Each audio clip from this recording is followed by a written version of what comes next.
As a business owner, maybe your numbers were down in 2022. And so the catastrophizing scenario would be, this is the beginning of the end. I'm the worst business owner. This is a disaster. I'm going to have to just work so much harder. Hello and welcome. Welcome back to the Business of Happiness podcast. I'm your host, Dr. Tarryn MacCarthy, and today is going to be such a great day. Happy end of the old year. Happy New Year. Happy 2023. Oh, I can't believe it. We've just lived through some crazy years, haven't we? I mean, just give yourself a pat on the back, literally. That's what I'm doing right now. If you're watching on YouTube, I'm literally patting myself on the back because we have just made it through some incredible years, haven't we? You know, things that have happened we never, ever would have predicted. I don't think that we give ourselves enough credit. We don't take enough time to just look back and say, damn, look what we just did. Look what you just did. You just got through some of the craziest years. I mean, back in 2019, if I had told you what would be happening over the next 3 years, you would never have believed it, number one. And number two, I wonder if you would have thought you could survive it. If you thought you could have come out of it with as much growth, resilience, knowledge, calm as you actually have. I mean, no matter how you feel your life looks at this moment in time, there must be some part of you that can look back and just say, wow, you've done a great job. You've done a great job. And it's one of the things I love to do at the end of the year is give myself a reminder to celebrate and to honor everything that I have accomplished this year and that I have realized and that I have grown from and that I have learned and how much more I am and I be in today. Maybe not how much more I've gained or, realized, but how much more I be today. That idea of live more mindset, living more rather than doing more. That's one of the things I talk about in my course. By the way, I will tell you about the course. It's an amazing program launching January 29th. It's called Radical Happiness for Practitioners. And actually, it's very appropriate for me to bringing it up today because one of the spectacular parts of this 12-week program, which is intended for medical and dental professionals in order to incorporate happiness in their everyday life. But one of the most incredible parts of this is the wealth of new knowledge and expertise that you will be receiving from some of my favorite experts, people who I have learned to know over the years, specifically through the podcast, who have either come on as guests or I've met through other incredible opportunities of the podcast. And one of them is Risa Williams. And she has been on this podcast actually twice before. And she wrote this book, The Anxiety Toolkit, and also the Time Management Toolkit. She's a therapist who I really admire. I admire her not just for her intelligence and knowledge, but for the tools she offers for supporting us. It's one thing to know what's happening. It's one thing to be able to identify your anxiety, but it's another thing to be able to know what to do about it. How to approach life when you recognize that you are struck with anxiety or that your life feels anxious. And so Risa, by the way, it will be coming as a guest to do a masterclass for us in radical happiness. And so this is super appropriate to be talking about her today. I think, one of the things that I love most about this program is it is a transformation over 12 weeks.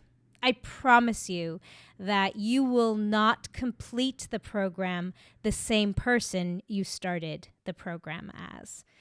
I promise you that happiness will be a much bigger part of your life and your work. And one of the big reasons for that is because we really dive into What is it that's causing the unhappiness in your life?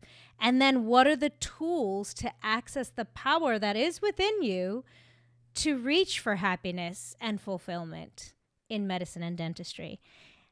I think that I never realized that what it was about my life that was bringing me misery. I'm thinking back 15 years ago when I really was at my lowest point, and I didn't know. I couldn't put my finger on it. I really needed that support and guidance to identify it. One of the things that was really handicapping me was anxiety. I never thought of myself as an anxious person. I never was diagnosed with anxiety disorder. I never thought I fit that mold of being quote unquote anxious. I just thought I was really well prepared. I used to tell myself that my worrying was being prepared, that I was able to be as successful as I was because I was so ready to imagine every possible scenario, every outcome, and then put into place all the backup plans to either prevent or address those horrible events when they finally did come true. I thought I was just really good at planning ahead. And I didn't realize how much anxiety had actually shackled me from choosing joy, from saying yes to myself, from even listening to my own intuition. It really became such a loud noise in my head over many years of practicing worry. And thinking the worst is going to happen is actually a sign of anxiety. When we think we're being prepared, so we're imagining the worst case scenario, and that starts to prevent you from either taking action on something or choosing to do something joyful, that's anxiety, my friends. And I never knew that. I didn't actually realize how much every day I was acting and choosing and reacting to anxiety, even with patients, in my interaction with patients. Looking back now, I see it. But at the time, I didn't think so. I thought I was just trying to be proactive. One of the things that has been enormously supportive for me is recognizing and identifying when anxiety is showing up, and then using some of these tools. And I think Risa Williams has some spectacular ones. What I'd love to talk about today on this episode is one that she highlights in the Ultimate Anxiety Toolkit called the Social Scenario Level. And I love the social scenario level because it really is a great tool to access when you realize I'm thinking the worst. Anxiety can push us into this distorted cognitive reality. It's not true. It's not real. But anxiety makes us believe it to be true and real. David Burns talks about this in his book, Feeling Good, The New Mood Therapy. He calls it all or nothing thinking. Imagine texting someone. It's an example Risa uses in the book. You text someone and she doesn't respond, and then you think, oh my gosh, she hates me. I'm the worst. I did something terrible. That is all or nothing thinking. That is anxiety. Or maybe as a business owner in medicine or dentistry, this year, 2022, your numbers weren't as great as they were in years past. And you think, oh my gosh, this is the beginning of the end. Here we go. My business is dying. I've made a huge mistake. I'm a terrible business owner. Or the economy is going to be the end of me. And here we go. This is the beginning of the end. That is all or nothing catastrophizing of a situation. And it's anxiety that leads us to believe it's true. All or nothing. Maybe you weren't invited to a colleague's Christmas party. You just didn't get the invitation. And immediately you go to a place of, oh my gosh, everybody hates me. I have no friends. I'm a terrible person. I piss people off. And I'm never invited to anything. This community never accepted me anyway. I'm giving you all these examples because every single one of them were true to me.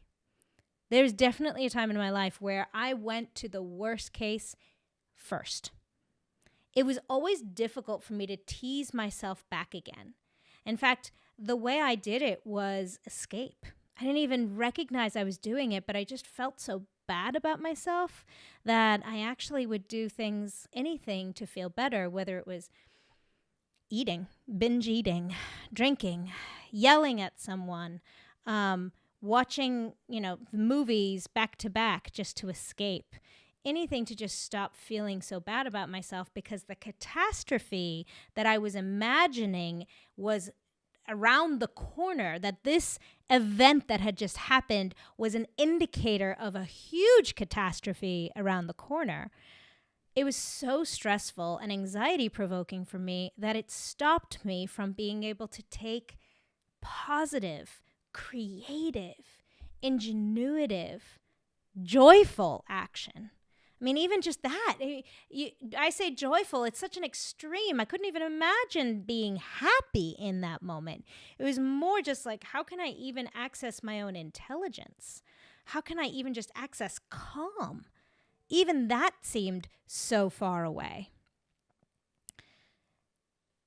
The social scenario level that Risa Williams talks about is, imagine a spirit level. Imagine that on one end, at 0, is the worst case scenario, this disaster, this catastrophe scenario that's so easy to dream up. And imagine on the other end is the extreme positive, the place where Tarryn MacCarthy lives now. What you see is the truth, my friends. I'm always able to go to the positive. I wasn't always that way. But imagine that's the most positive perspective. What I love about Risa's level, social scenario level, is in the middle is a middle ground. She calls it middle grounding. It's super because that extreme positive scenario, when I was in a place of anxiety, I couldn't believe it.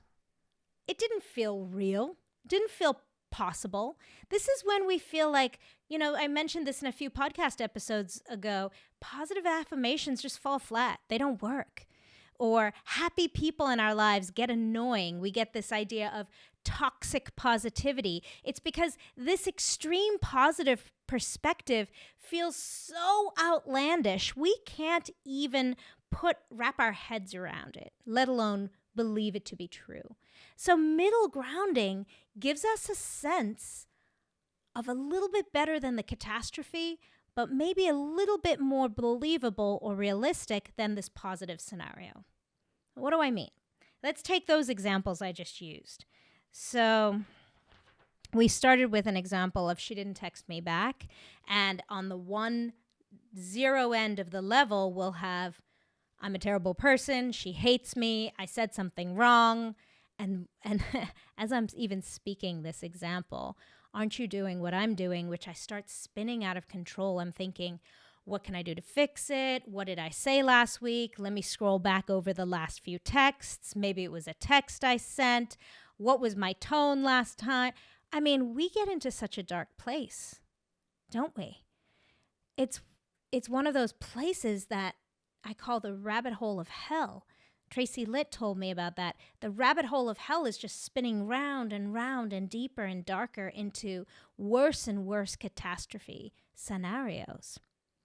So now imagine all the way on the other end, the very positive end, where you'll be if you partake in radical happiness for practitioners, by the way. And the really positive perspective is, I'm sure that when she answers, we'll have a great conversation. I can't wait. It's going to be so fun. I can't wait for her to respond to my text. And in the meantime, I can focus on something else because I'm not worried about this text because I know when she texts me, we're going to have a ball. And then you can turn and actually enjoy your day. The truth of the situation as we're sitting here talking about it is we have absolutely no idea. We have no idea. So sitting in this rabbit hole of hell is actually handicapping us, preventing us from living our best life. And being in this place of radical happiness gives us opportunity to feel great. What we're actually doing when we anticipate great situations, we're releasing dopamine. That is a neurochemical truth. When we're creating this positive scenario for ourselves, we're releasing dopamine and feeling great.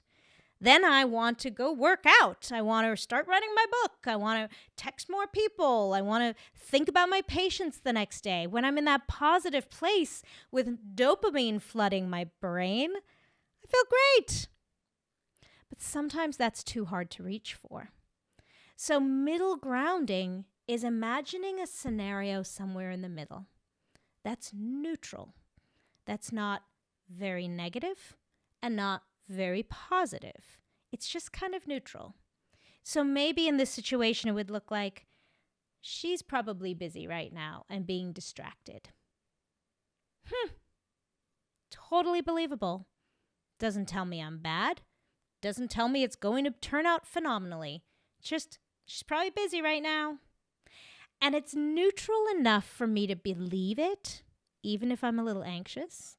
It's also neutral enough for me to move on to my next thought and let this one go.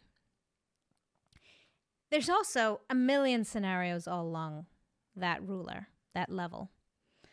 I like the idea of a spirit level because you can almost imagine trying to level it in your mind's eye. Like the visual of a spirit level lining up, where will that be for you?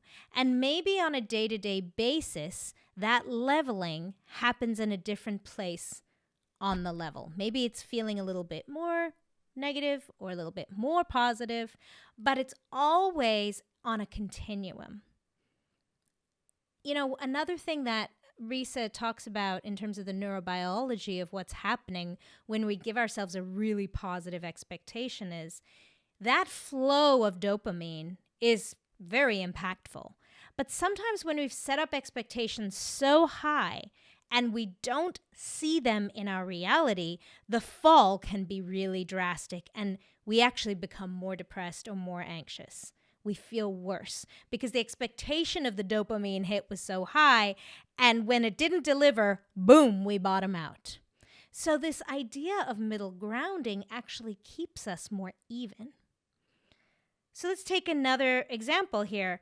The other example I used was as a business owner, maybe your numbers were down in 2022. And so the catastrophizing scenario would be, this is the beginning of the end. I'm the worst business owner. This is a disaster. I'm going to have to just work so much harder. Yes, that's anxiety speaking. Even the latter part of what I just said. And actually, that's a very big part of what we talk about in Radical Happiness. So if you've heard yourself say those words, I'm just going to have to work so much harder, and you think that's making you feel better, it might be a big part of what's causing your unhappiness right now. So I'm excited because that's a whole section in our course.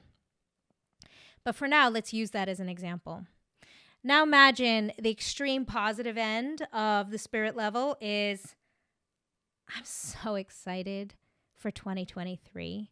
I can't wait to get really curious about the numbers from this year and to get really creative with how we can turn things around and do things differently. I love business because it always keeps you on your toes. And right now, we're living at the best time of our lives where we have so much opportunity digitally, in terms of resources, in terms of experts who I can access so easily. I can't wait to see what 2023 brings, how I can turn things around or make things more fun. I mean, that's super positive. That's so exciting. That's so opportunistic and empowering, but might be hard to reach for immediately. So I like the idea of even imagining both scenarios. Give yourself a chance to swim in what would be the most outrageously positive thing. What would Tarryn say? What is the most crazy positive thing that I could imagine with this reality? And then what is the middle ground? I think in this example, a middle ground might be, Everyone's numbers were down. I actually can see over the year how that happened. And let me maybe just look at the things we did do really well, or the accomplishments or the wins that I can look at, because I don't have to win at everything every year. But let's see what things this year I'm really proud of. How my team did. A couple of cases that were just spectacular. Some new people I met. Every one of those is an opportunity for us to just feel a little bit better about ourselves, to be able to realize that the worst case scenario is not always the truth. In fact, most of the time, it isn't. It isn't. It's just a all or nothing generalizing, catastrophizing that we do as a direct result of anxiety.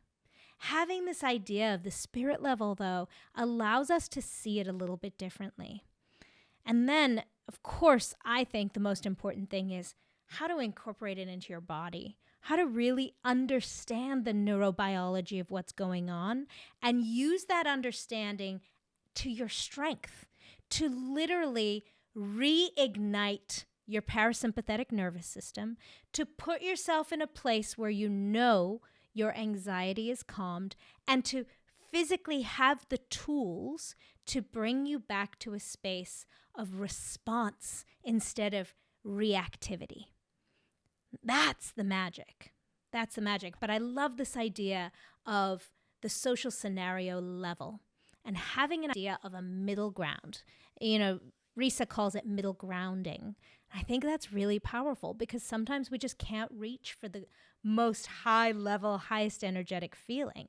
But middle grounding gives us some space for breath and gives us some space for pause and gives us some space to realize that that first thought we had doesn't necessarily have to be true, that there are many alternatives along that spirit level. There are many other stories that could or could not be true, and we get to just choose the one that allows us to feel most calm and eventually most happy. I hope that this spirit level, social scenario level analogy has given you a tool that you can use in your own life. Once again, I'm, absolutely love this book, The Ultimate Anxiety Toolkit. It is on my reading list for the program among several other really great ones. There's some other amazing experts who are coming on in the Radical Happiness for Practitioners. And I think we have 3 TEDx speakers. We have 3 authors. We have a physical therapist who understands dentists' bodies and practicing physicians' bodies, and some great resources there. So definitely check it out. If you're interested in Radical Happiness for Practitioners, check it out on www.thebizofhappiness.com/radical happiness, or just go to my website, thebizofhappiness.com, and you'll definitely find information about Radical Happiness there. Until next time, my friends, I hope that you are celebrating this year. I hope you are celebrating yourself. You are amazing. You have done amazing things over these past 2 years, and you're just beginning. This is just the beginning. This is the beginning of awareness, which is an enormous superpower. And when we have awareness over our own selves, over our own values, over our own definition of happiness, over our own nervous system and our own bodies, over our own social and soul being, that's enormously powerful. And then we get to create the reality of our own dreams. We get to literally design a life of our dreams. Until next time, happy 2023. Sending you so much love. And remember, when you feel good, that's when you can do good. Bye-bye.